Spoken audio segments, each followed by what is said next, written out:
দশম শ্ৰেণীৰ ভূগোল তৃতীয় অধ্যায় পৃথিৱীৰ ভূগোল। পৃথিৱীৰ স্থলভাগ আৰু জলমণ্ডলৰ বিষয়ে চমুকৈ লিখা। এনচাৰ: পৃথিৱীৰ জলমণ্ডল আৰু স্থলভাগৰ বিষয়ে তলত লিখা হ'ল। স্থলমণ্ডল: সাগৰ পৃষ্ঠৰ কিছু ওপৰত মাটিৰে আগুৰি থকা ভূ-পৃষ্ঠৰ বৃহৎ অংশক স্থলমণ্ডল বোলে। স্থলমণ্ডলটো পানীৰে চাৰিওফালে আগুৰি আছে আৰু চাৰিটা বৃহৎ অংশত বিভাজিত হৈ আছে। প্ৰথম অংশটো এছিয়া, ইউৰোপ আৰু আফ্ৰিকা মহাদেশৰে গঠিত। দ্বিতীয় অংশটো উত্তৰ আমেৰিকা আৰু দক্ষিণ আমেৰিকা মহাদেশেৰে গঠিত। তৃতীয় অংশটো অষ্ট্ৰেলিয়া আৰু অচেনিয়া মহাদেশেৰে গঠিত আৰু চতুৰ্থ অংশটো এণ্টাৰ্কটিকা মহাদেশেৰে গঠিত। স্থলভাগৰ বৃহৎ অংশ উত্তৰ গোলাৰ্ধত অৱস্থিত। পৃথিৱীৰ মুঠ জনসংখ্যাৰ প্ৰায় ৯০% উত্তৰ গোলাৰ্ধত বাস কৰে। জলমণ্ডল: ভূপৃষ্ঠৰ সাগৰ মহাসাগৰকে ধৰি নদ-নদী, হ্ৰদ আদিৰ পানীৰে আগুৰি থকা বৃহৎ অংশকে জলমণ্ডল বোলে। জলমণ্ডলে পৃথিৱীৰ আটলান্টিক মহাসাগৰ, ভাৰত মহাসাগৰ, প্ৰশান্ত মহাসাগৰ, উত্তৰ মহাসাগৰ আৰু দক্ষিণ মহাসাগৰ আগুৰি আছে। জলমণ্ডলৰ বৃহৎ অংশই দক্ষিণ গোলাৰ্ধত অৱস্থিত। মহাদেশীয় বিস্তাপন সূত্ৰ অনুসৰি পৃথিৱীৰ অৱস্থা আদিতে কেনে আছিল? এনচাৰ: মহাদেশীয় বিস্তাপন অৰ্থাৎ সঞ্চাৰণ সূত্ৰ অনুসৰি আদিতে অৰ্থাৎ আজিৰ পৰা প্ৰায় ৩০০ নিযুত বছৰ পূৰ্বে পৃথিৱীৰ স্থলমণ্ডল একত্ৰিত হৈ আছিল আৰু ইয়াৰ চাৰিওফালে জলমণ্ডলে আগুৰি আছিল। পৃথিৱীৰ এই অৱস্থাত থকা স্থলমণ্ডলটোক পেনজিয়া আৰু পেনজিয়াৰ চাৰিওফালে আগুৰি থকা জলমণ্ডলটোক পাঞ্চালাছা বোলা হয়। কিছুকাল অতিক্ৰম কৰাৰ পাছত পেনজিয়াৰ প্ৰায় সমুমাজেৰে পূব-পশ্চিমাকৈ ফাট মেলি এটা সংকীৰ্ণ আৰু দীঘল সাগৰৰ সৃষ্টি হৈছিল। ইয়াক টেথিছ সাগৰ বোলে। ইয়াৰ উত্তৰ অংশটোক আংগাৰলেণ্ড আৰু দক্ষিণ অংশটোক গণ্ডৱালেণ্ড বোলা হয়। আজিৰ পৰা ২৫০ নিযুত বছৰ পূৰ্বে ভূত্বকৰ ফাটন ক্ৰিয়া আৰু মহাদেশীয় সঞ্চৰণৰ ফলত লৰেচিয়া আৰু গণ্ডৱানালেণ্ড পুনৰ বিভাজিত হৈ বিষুৱ আৰু পশ্চিম দিশত গতি কৰি বৰ্তমান অৱস্থাত থকা মহাদেশসমূহৰ সৃষ্টি হৈছিল। লৰেচিয়া বিভাজিত হৈ উত্তৰ আমেৰিকা, গ্ৰীণলেণ্ড আৰু ভাৰত প্ৰদেশৰ উপমহাদেশৰ উত্তৰে থকা ইউৰোপ আৰু এছিয়া মহাদেশৰ সৃষ্টি হৈছিল। আনহাতে গণ্ডৱানালেণ্ড বিভাজিত হৈ দক্ষিণ আমেৰিকা, আফ্ৰিকা, মাডাগাস্কাৰ, ভাৰতবৰ্ষ, আৰৱ অঞ্চল, মালয়েছিয়া আৰু অন্যান্য দ্বীপসমূহ, অষ্ট্ৰেলিয়া, এণ্টাৰ্কটিকা আদিৰ সৃষ্টি হৈছিল। মহাসাগৰৰ তলিভাগৰ ভূ-অৱয়ব সম্পৰ্কে চমুকৈ লিখা। মহাসাগৰৰ জলপৃষ্ঠ অতি মসৃণ। ইয়াৰ তলিভাগৰ ভূ-প্ৰকৃতি তেনে অসমান।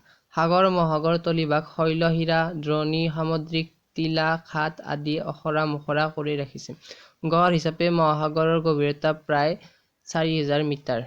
সাধাৰণতে উপকূলৰ পৰা সাগৰ-মহাসাগৰৰ মাজ ভাগলৈ যথাক্ৰমে মহীসোপান, মহীঢাল, গভীৰ সমুদ্ৰতল, সমুদ্ৰতলীয় দ্ৰোণী, সামুদ্ৰিক শৈলশিৰা আৰু দ্বীপ আৰু গভীৰ সমুদ্ৰখাট আছে।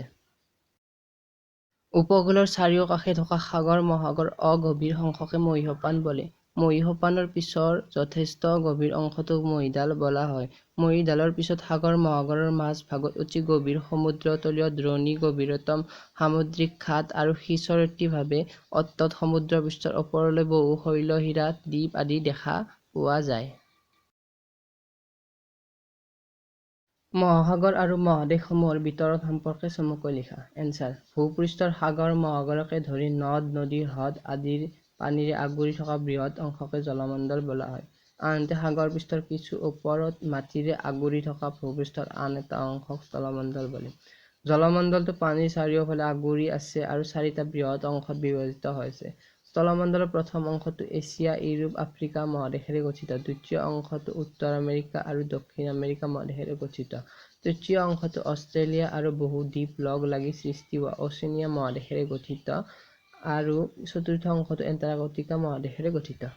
আনহাতে সংযোজিত হৈ থকা আৰু মহাদেশসমূহৰ চাৰিওফালে আগুৰি থকা পৃথিৱীৰ পাঁচোটা মহাসাগৰৰ প্ৰশান্ত মহাসাগৰ, এছিয়া মহাদেশ আৰু উত্তৰ আমেৰিকা আৰু দক্ষিণ আমেৰিকা মহাদেশৰ মাজত অৱস্থিত।